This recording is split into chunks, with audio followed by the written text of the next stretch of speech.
What's up YouTube? In this video we're going to be talking about why I love the Insta360 X4 for mountain bike filming and why I made the switch to a 360 camera. Here we go.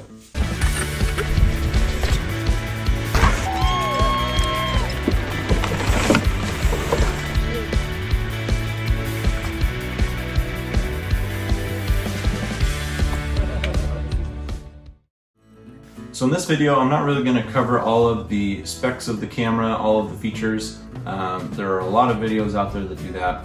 I more just wanted to talk about why I decided to switch to a 360 camera for mountain biking specifically and some of the advantages that it offers. If you have experience with this camera, if you like it, if you don't like it, please let me know in the comments below. That helps other viewers decide whether or not they want to buy this camera.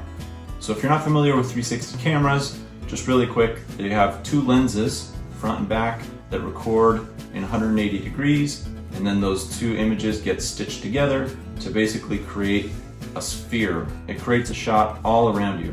So I've honestly been fighting making the switch to a 360 camera for years. I've always just used a traditional GoPro, but there are some advantages that the 360 camera offers that are honestly going to save me a lot of time and headache.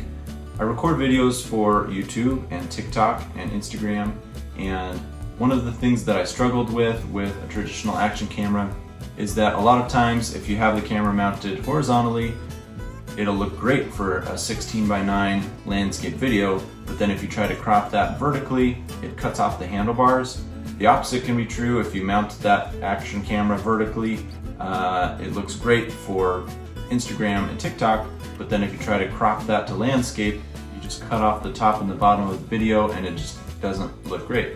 So I'm kind of picky about that because I want them to look good in landscape and vertical. So there were so many times when I would have to ride a trail section twice, recording it once vertically and once horizontally, and that was just annoying for me.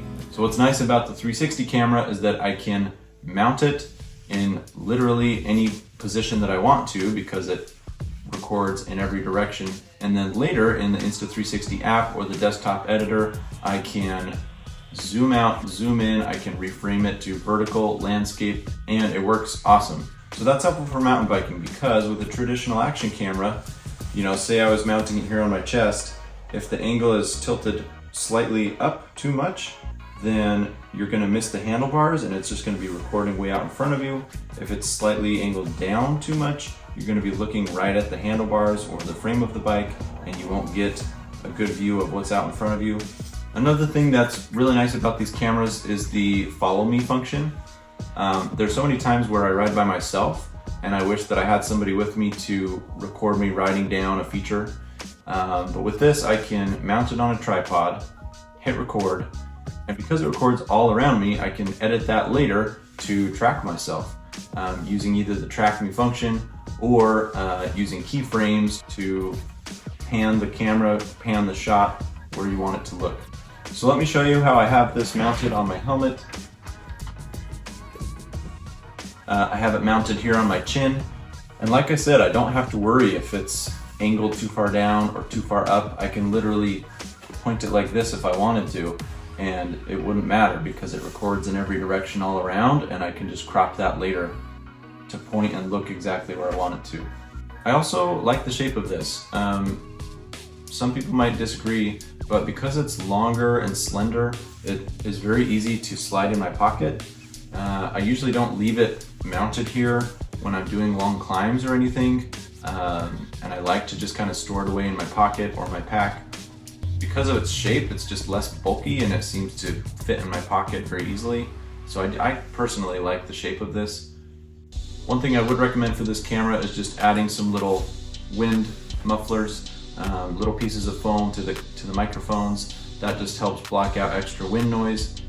I will say that with a 360 camera, it does require a little more work after you recorded the video, meaning that in the Insta360 app or the desktop editor, you're going to have to recrop and reframe that footage.